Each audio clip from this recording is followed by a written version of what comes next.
Bismillahirrahmanirrahim. Alhamdulillahi rabbil alamin. Wa bihi nasta'in ala umurid dunya waddin. Ashhadu an la ilaha illallah wahdahu la syarika lah. Wa ashhadu anna sayyidana Muhammadan abduhu wa rasuluh. Allahumma salli wa sallim wa barik ala sayyidina Muhammad wa ala alihi wa sahbihi wa man tabi'ahum bi ihsan ila yaumiddin. Yang kita hormati dan kita cintai para habaib, para alim ulama, guru-guru agama, muhibbin, hadirin dan hadirat rahimakumullah. Puji syukur selalu kita haturkan kehadirat Allah Subhanahu wa ta'ala atas anugerah yang diberikan kepada kita, sehingga kita pada malam ini kembali dapat berkumpul bersama-sama.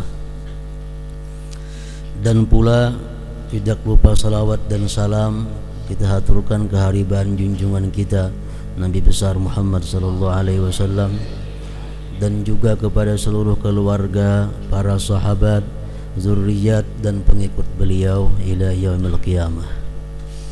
Para muhibbin rahimakumullah, minggu yang telah lalu kita bersama-sama telah mengetahui bahwa ayat yang pertama dari surat Al-Fatihah itu adalah Bismillahirrahmanirrahim.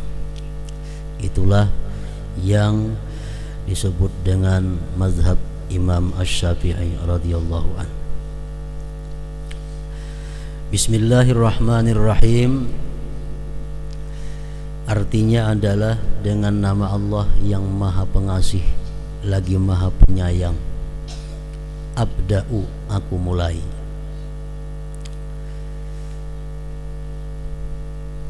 Artinya kita memulai pekerjaan atau memulai bacaan dengan Bismillahirrahmanirrahim. Kita mengucap Bismillahirrahmanirrahim itu banyak makna yang terkandung di dalamnya. Pertama, tabarruk bismillah, kita mengambil berkah dengan nama Allah. Oleh karena itu ada yang menanyakan kenapa dengan nama Allah tidak langsung dengan Allah. Kan di situ bismillah artinya dengan nama Allah. Jakanya langsung aja bang, billah dengan Allah, tanahap sedikit. Para ulama menjawab pertanyaan itu dengan beberapa jawaban. Pertama, membedakan dengan sumpah dan tabarruk. Karena bila mana billah itu bisa artinya dengan Allah, bisa juga artinya demi Allah. Nah, untuk membedakan itu lalu disebut bismillah. Yang kedua, mereka menjawab dengan nama Allah. Artinya adalah nama Allah saja sudah bisa mendatangkan berkah, apalagi billah dengan Allah. Kalau andai kata langsung dengan Allah, maka itu memberikan paham seolah-olah dengan namanya tidak ada berkah. Nah, jadi kalau dengan namanya aja sudah ada berkah, apalagi dengan Allah. Nah, oleh karena itu disebut Bismillahirrahmanirrahim. Pertama, kita mengambil berkah dengan nama Allah. Jadi sebelum kita berbuat sesuatu, sebelum kita melakukan sesuatu, pertama dahulu kita mengambil berkah dengan nama Allah. Yang kedua, ta'zimun lillah. Kita mengucap Bismillahirrahmanirrahim itu ada di dalamnya mengandung membesarkan Allah. Ta'zim. Kita mulai sesuatu dengan nama Allah, Nah, itu membesarkan Allah. Dan lagi dengan bismillahirrahmanirrahim itu kita mukhalafatul musyrikin, kita berbeda dengan orang-orang musyrik. Orang musyrik biasanya mereka setiap ingin memulai sesuatu perbuatan, mereka mengatakan demi berhala, demi apa, Tuhan-Tuhan yang disembahnya itu. Nah, sedangkan kita kaum muslimin bismillah, dengan nama Allah. Kemudian lagi di dalam bismillahirrahmanirrahim itu ada mengandung bahwasanya kita itu al-inqita' ilallah. Kita hanya berharap, kita hanya berpegang hanya kepada Allah. Dalam melakukan sesuatu perbuatan yang ingin kita lakukan, kita hanya semata-mata berpegang kepada Allah. Kita semata-mata hanya mengharapkan rahmat Allah. Bismillah, dengan nama Allah. Yang lain tidak ada. Nah. Dan lagi dengan kita mengucap bismillahirrahmanirrahim, di situ ada al-iqrar bil uluhiyah. Kita mengakui ketuhanan. Kita mengakui bahwa Allah itu Tuhan yang Maha Pengasih lagi Maha Penyayang. Dengan mengucap bismillahirrahmanirrahim itu terkandung juga di dalamnya adalah isti'anatun billah, minta pertolongan kepada Allah. Artinya aku mulai membaca, aku mulai melakukan ini dengan nama Allah yang Maha Pengasih lagi Maha Penyayang. Artinya apa? Dengan meminta pertolongan kepada Allah yang Maha Pengasih lagi Maha Penyayang.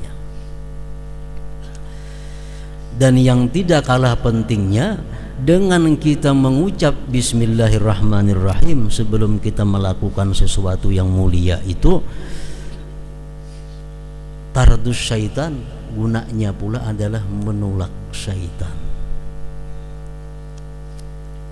Kita makan, kita mengucap sebelumnya bismillahirrahmanirrahim, syaitan menjauh daripada kita. Kita memakai pakaian, sebelumnya kita baca bismillah, syaitan menjauh dari pakaian kita. Kita minum, kita mengucap bismillah, syaitan menjauh daripada minuman itu. Jadi bismillahirrahmanirrahim itu adalah tardun lisyaitan, juga menolak bagi syaitan. Dihikayatkan dalam beberapa kitab, iblis mengutus dua anak buahnya. Pertama syaitan si A, kedua syaitan si B. Syaitan A diutus oleh iblis untuk mengurus Fulan bin Fulan agar dia tersesat. Syaitan nang B ini pun diutus oleh iblis untuk menggoda seseorang lainnya agar dia tersesat. Diberi waktu sekian hari oleh iblis. Hari demi hari, akhirnya datang kedua syaitan tadi kepada tuannya iblis. Syaitan nang saya kung ini datang kurus, pakaian cumpang camping, merigat. Sedangkan syaitan nang saya kung ini sekali datang awak lamak, pakaian rapi, nicis. Ujar iblis, kenapa ikan bina berubah datang keduanya nih? Ujar nang kurus karing itu, nang pakaiannya cumpang camping tadi, wahai iblis, engkau mengutus aku kepada laki-laki nang bila makan bismillahirrahmanirrahim, bila hendak minum bismillahirrahmanirrahim, hendak berpakaian bismillah, hendak berkendaraan bismillah, turun dari rumah bismillah. Jadi aku ada kesempatan untuk menggoda laki-laki itu. Akhirnya ia kejadianku macam ini, awak kurus karing, baju cumpang camping, ikam nang lamak nini bang pakaian pinarapi ini apa? Aku ikam utus wahai iblis kepada orang nang makannya kada bismillah, minumnya kada bismillah, berpakaiannya kada bismillah. Ya macam ini jadinya aku lamak pakaian baik. Artinya apa? Setiap kita makan makanan kada mengucap bismillah sebelumnya, itu syaitan ikut makan bersama kita. bukan mengurangi kanyangnya kepada kita, tapi mengurangi berkah makanan itu. Makanan yang kurang berkah itu apa jadinya? Membuat kita malas untuk taat, malas untuk ibadah, malas untuk berbuat kebaikan. Itu akibat daripada makanan yang kurang berkah. Jadi kada gampang, bukan masalah inting. Kalau kita makan bismillahirrahmanirrahim, walaupun makannya sedikit, makanan ini jadi berkah. Bila makanan ini jadi berkah, memberikan kekuatan kepada tubuh kita untuk beribadah, rajin sembahyang, rajin menuntut ilmu, rajin berbuat segala macam kebaikan. Nah, jadi itu pentingnya bismillahirrahmanirrahim ini sebelum makan dan minum itu. Para muhibbin rahimakumullah, Ibnu Mas'ud berkata, "Man arada an yunjiyahullah minaz zabaniyah at-tis'ata ashar falyaqul bismillahirrahmanirrahim li'anna hurufaha tis'ata ashar." Ujar Ibnu Mas'ud, bismillahirrahmanirrahim itu hurufnya ada 19. Hitung mulai ba itu sampai mim, 19 hurufnya. Dan malaikat zabaniyah, malaikat neraka, malaikat yang khusus menyiksa orang-orang yang menentang Allah, itu jumlahnya 19. Siapa yang mengata bismillahirrahmanirrahim, maka dia akan terhindar daripada malaikat zabaniyah yang 19 itu. Al-Quran mengatakan, wa ma adraka ma saqar la tubqi wa la tazar lawahatun lil bashar 'alaiha tis'ata ashar.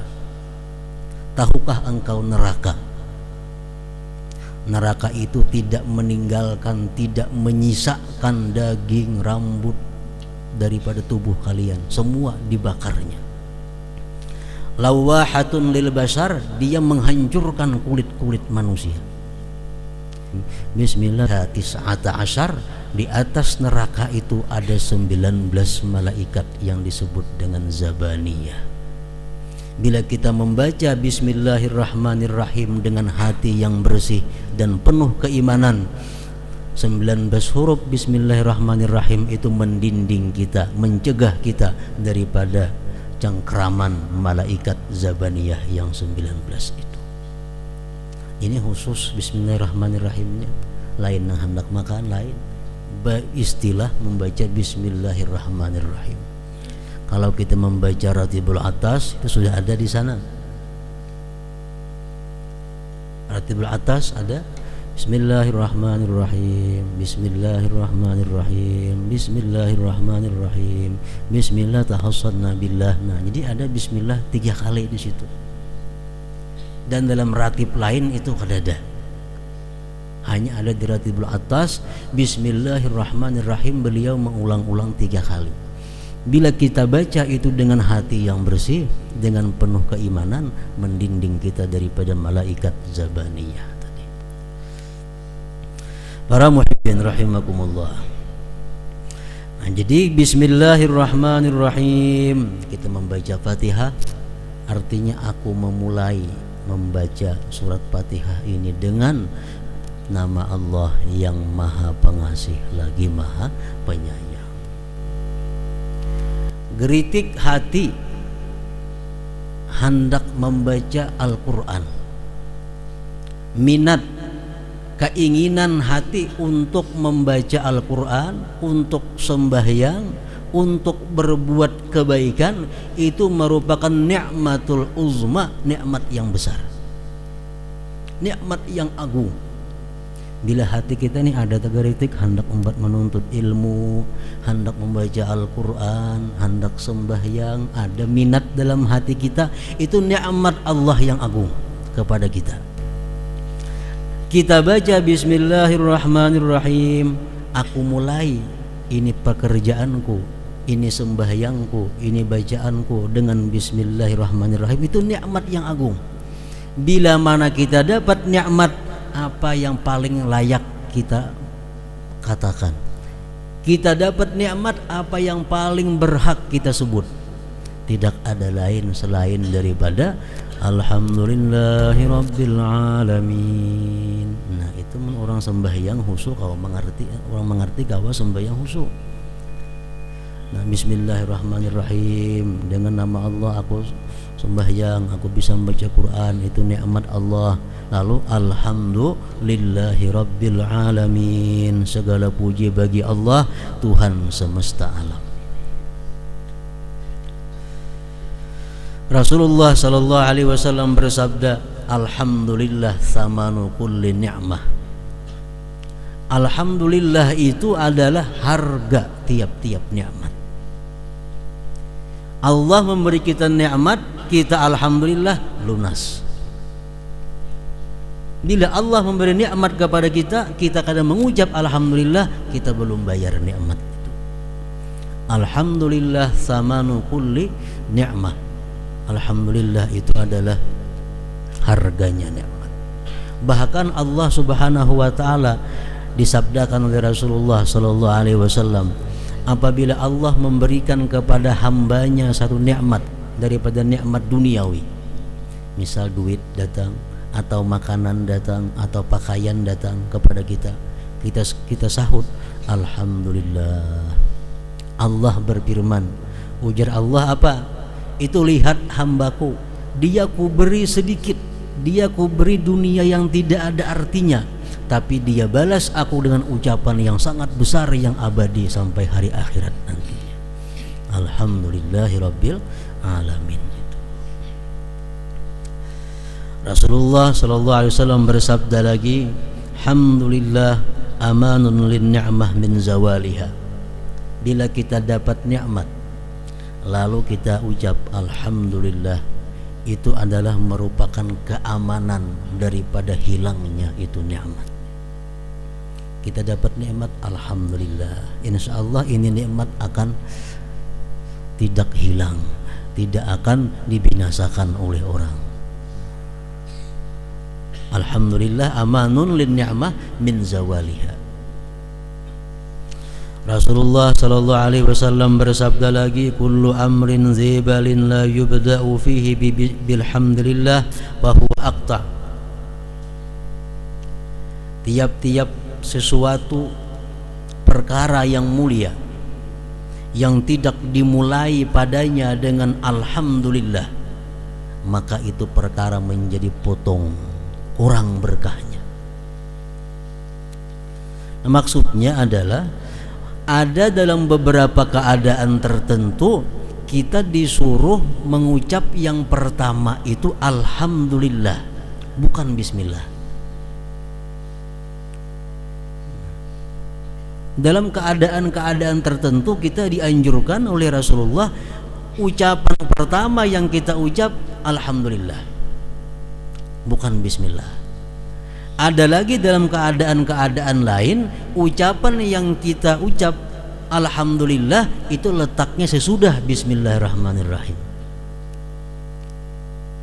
Nah, oleh karena itu para ulama mengatakan bahwa mengucap alhamdulillahi rabbil alamin itu kadang-kadang hukumnya wajib,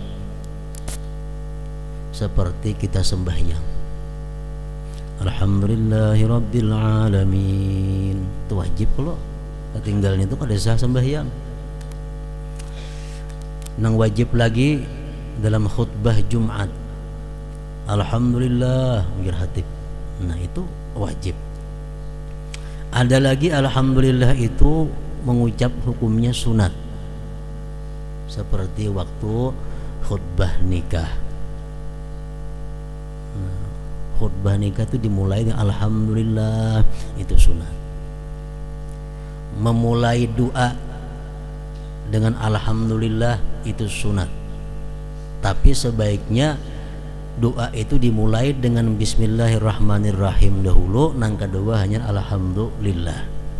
Sebab Rasulullah berkata, tiap-tiap doa yang diawali dengan bismillahirrahmanirrahim, doa itu tidak ditolak. Doa tidak ditolak. Mengakhiri doa alhamdulillahirabbil alamin sunat. sesudah makan, sesudah minum, sunat. Ketika dapat nikmat yang tidak menjahatkan akan orang lain, itu pun juga sunat kita ucapkan alhamdulillahirabbil alamin. Ada nikmat yang diberikan Allah kepada kita, cuma orang lain ini sedang sengsara, sebaiknya jangan diucapkan di mulut itu alhamdulillah. Kenapa? Karena orang sekitar kita dapat musibah. Pernah dikatakan salah seorang aulia besar yang bernama Sari As-Sakhati, ini semasa dengan Imam Al-Junaid Al-Baghdadi, ujar Sidin, aku beristighfar selama 30 tahun. Gara-gara apa? Gara-gara mengucap alhamdulillah. Kenapa kisahnya? Ujar Sidin, suatu hari aku sembahyang di masjid. Tuntung sembahyang di masjid, datang orang mengabarkan, Tuan Guru, itu pasar kebakaran, habis semua toko-toko orang, tapi toko pian selamat. Alhamdulillah. Hanya aku tak pikir Sidin, aku mengucap alhamdulillah di atas penderitaan orang lain. Aku istighfar, tubat kepada Allah selama 30 tahun dengan ucapanku alhamdulillah itu. Mestinya aku kadang mementingkan nikmatku yang selamat itu, nang ku pikirkan adalah ribuan toko orang nang terbakar itu, nang ku pikirkan bukan nikmat nang ku terima tokoku itu selamat. Nah, jadi mengucap alhamdulillah ini pun ada aturannya juga.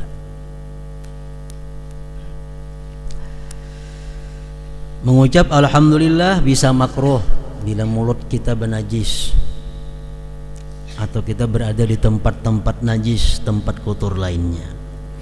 Dan mengucap alhamdulillah ini bisa pula haram bila mana kita gembira dengan maksiat. Orang menang berjudi alhamdulillah, itu menggenali dosanya. Orang minum arak meriga alhamdulillah. Nah, ini adalah ucapan alhamdulillah bukan menambah pahala, tapi justru menambah dosa kepada yang mengatakannya. Para muhibbin rahimakumullah, alhamdulillahi rabbil alamin itu kadang-kadang dalam beberapa keadaan alhamdulillah ujungnya diganti kada rabbil alamin, tergantung keadaan yang menuntutnya. Seperti kita habis bangun guring, Rasulullah mengajarkan kalau kita bangun guring, apa yang kita baca? Alhamdulillahilladzi ahyana ba'dama amatana wa ilaihin nusyur. Jadi orang tuh mengetahui hati kita ini apakah untak dengan Allah, apakah hati kita ini selalu berada dalam kasih sayang Allah. Mengetahuinya salah satunya adalah orang itu bila bangun guring, alhamdulillahilladzi ahyana ba'dama amatana wa ilaihin nusyur. Artinya apa? Orang tuh begitu bangun guring karena ada pikiran lain selain daripada memuji Allah. Itu menunjukkan bahwa hati orang ini hidup sebenarnya. Kalau orang-orang yang hidupnya sibuk dengan hal-hal duniawi, mungkin bangun guring kadang alhamdulillah, nah apakah dicarinya ujuk-ujuk. Itu kita bisa merasakan, kita bisa menilai diri kita, bangun guring itu apa nang kita gawi, apa nang kita ucap. Kalau hati kita ini hidup terhubung dengan Allah, mesti kita ucapkan alhamdulillahilladzi ahyana ba'dama amatana wa ilaihin nusyur. Nang kada hafalnya banyak lagi nih tuh. Alhamdulillah alladzi ahyana ba'dama amatana wa ilaihin nusyur. Kada alhamdulillah rabbil alamin kada. Kita keluar dari WC, gufranak, alhamdulillahilladzi azhaba anniyal adza wa afani. Alhamdulillah alladzi azhaba, jangan alhamdulillah rabbil alamin keluar WC. Ada aturannya alhamdulillah. Sesudah makan, alhamdulillah. Itu sekurang-kurangnya. Yang lebih baik lagi, alhamdulillahilladzi at'amani hadza wa razaqani min ghairi haulin minni wala quwwah. Ujar Rasulullah mengatakan yang artinya, siapa yang makan sesudah makan dia mengucap alhamdulillah alladzi at'amani hadza wa razaqani min ghairi haulin minni wala quwwah, Allah ridha daripadanya, Allah mengampuni dosa-dosanya. Mana parut kanyang, dosa diampuni Tuhan. Kalau imbah makan alhamdulillahilladzi at'amani hadza wa razaqani min ghairi haulin minni wala quwwah. Andak di meja makan itu gana-gana kita ada ingat orang memakai pakaian, alhamdulillahilladzi kasani hadzal sauba min ghairi haulin minni wala quwwah. Diampuni Allah dosa-dosanya. Nah, jadi banyak cara untuk melebur dosa itu. Kadang melalui istighfar, banyak jalan-jalan lain dosa kita terhapus kalau kita mau mengamalkan hal-hal yang kita anggap sebenarnya kecil, hal-hal yang sebenarnya kita anggap remeh tapi kada tagawi. Jadi ini mulai kanak-kanak, mulai anak-anak santri, putra-putri, mulai kakanakan inilah melatih bacaan-bacaan macam itu. Kalau sudah tua kita ngalih kebiasaan sudah kada sampai ke akhirnya. Masuk jamban, keluar jamban, memakai baju, melepas baju, semua itu diajarkan oleh Rasulullah bacaan-bacaannya. Nah, para muhibbin rahimakumullah, sesudah wahin bersin alhamdulillah, itu minimal. Tabaik sedikit alhamdulillahi rabbil alamin. Tabaik lagi alhamdulillah ala kulli hal. Tabaik lagi alhamdulillahi rabbil alamin ala kulli hal. Nang taharat lagi alhamdulillahi hamdan tayyiban katsiran mubarakan fihi mubarakan alaih kama yuhibbu rabbuna wa yarda. Kalau kita wahin, kita baca itu, berebut malaikat mencatat amal ibadah kita itu, menurut sabda Rasulullah sallallahu alaihi wasallam.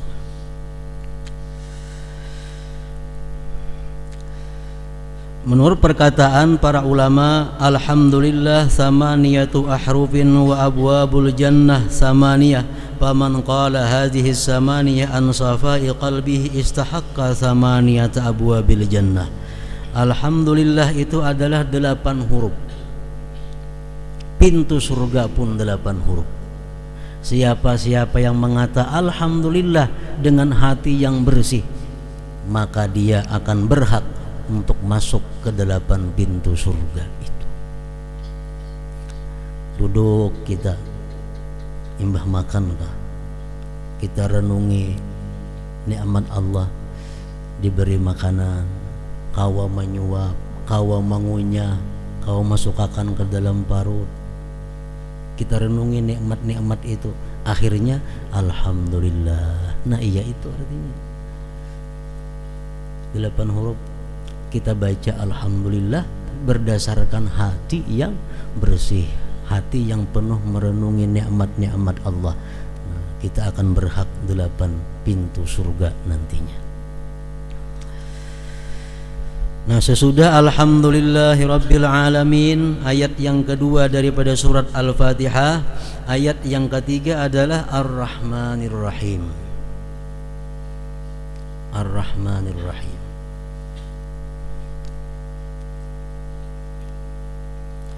Alhamdulillah artinya segala puji bagi Allah. Nah, itu memberikan 2 makna. Satu, maknanya kita menetapkan bahwa adanya Allah. Yang kedua, kita menetapkan bahwa pujian milik Allah. Alhamdulillah artinya segala puji bagi Allah. Kita menetapkan bahwa Allah itu ada dan pujian milik Allah. Kenapa dalilnya Allah Ta'ala itu ada? Rabbil Alamin, itu dalilnya. Rabbil Alamin. Alamin adanya alam, dalil Allah Ta'ala itu ada. Rabbi itu artinya memelihara, mengelola alamin, semesta alam. Alam binatang, alam pohon-pohonan, alam apapun, Rabbinya adalah Allah, pengelolaannya adalah Allah. Dan sekejap pun kada bisa terlepas daripada pemeliharaan Allah Subhanahu wa Ta'ala. Andai kata ada batu itu terlepas daripada pelihara Allah, barang sekejap mata batu itu akan pecah. Andai kata ada pohon yang sekejap pun terlepas daripada pemeliharaan Allah, pohon itu bakal mati. Jadi Rabbil Alamin, Tuhan pemelihara. Rabb itu artinya pemelihara, pengelola alam semesta ini. Dalil adanya Allah adalah alam. Dalil Tuhan itu berhak dipuji, Ar-Rahmanir Rahim, Maha Pengasih, Maha Penyayang. Itu arti yang biasa kita pakai. Ar-Rahmanir Rahim itu Maha Pengasih, Maha Penyayang.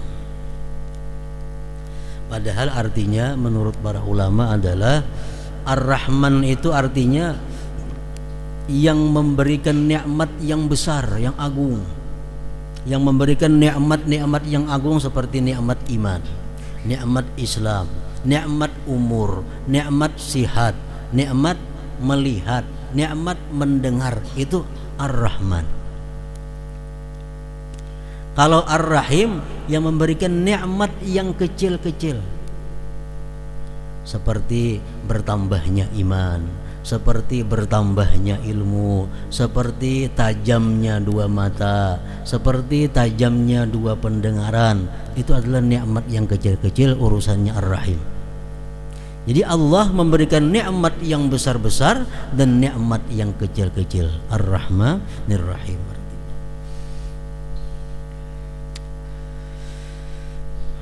Para muhibbin rahimakumullah, di situ ada memberikan sesuatu kesan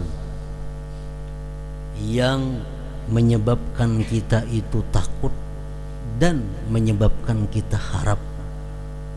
Pertama, Alhamdulillahirabbil alamin, segala puji bagi Allah yang memelihara alam semesta ini. Itu kalau pikiran kita sekilas, orang yang mampu memelihara alam semesta ini begitu kuat orangnya, begitu dahsyat orangnya, karena dia mampu mengelola alam semesta. Itu kalau pikiran kita sekilas. Tapi Allah menyambung, Ar-Rahmanir Rahim, pengasih penyayang, yang mengelola alam semesta. Tadi orangnya bukan pemarah kada, bukan keras kada, tapi Ar-Rahmanir Rahim, Maha Pengasih, Maha Penyayang. Nah, dengan adanya Ar-Rahmanir Rahim ini, hati kita ada senang, hati kita ada gembira, karena Tuhan yang mengelola kita ini adalah orangnya pengasih lagi penyayang. Kalau kita selalu berpikir bahwa Allah itu pengasih penyayang, itu yang dipikirkan, itu kita akan tertipu dengan Allah. Lalu Allah memberikan ketegasan lagi di ayat yang berikutnya, Maliki Yaumiddin. Allah itu bujur pengasih penyayang, tapi dia adalah raja di hari kemudian. Dan ngaran raja itu apa orangnya?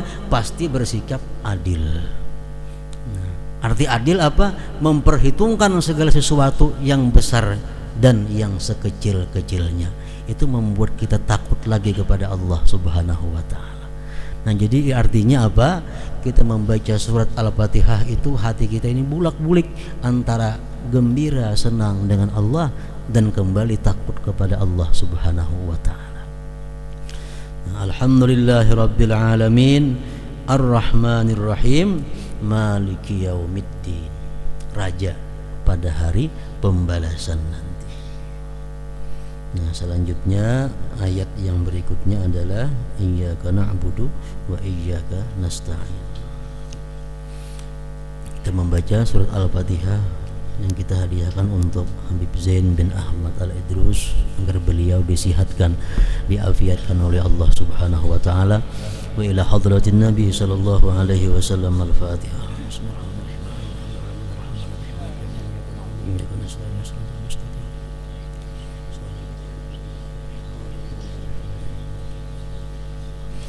أشهد أن لا إله إلا الله وحده لا شريك له أشهد أن سيدنا محمدا عبده ورسوله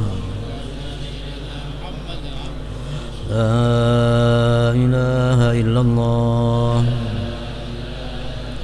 أفني بها عمري لا إله إلا الله أدخل بها قبري لا إله إلا الله أخلو بها وحدي لا إله إلا الله ألقى بها ربي لا إله إلا الله قبل كل شيء لا إله إلا الله بعد كل شيء لا إله إلا الله يبقى ربنا ويفنى كل شيء لا إله إلا الله أستغفر الله لا إله إلا الله نستغفر الله لا إله إلا الله نستغفر الله لا إله إلا الله ونتوب إلى الله لا إله إلا الله محمد رسول الله صلى الله عليه وسلم فيا أيها الراجون منه شفاعة صلوا عليه وسلموا تسليما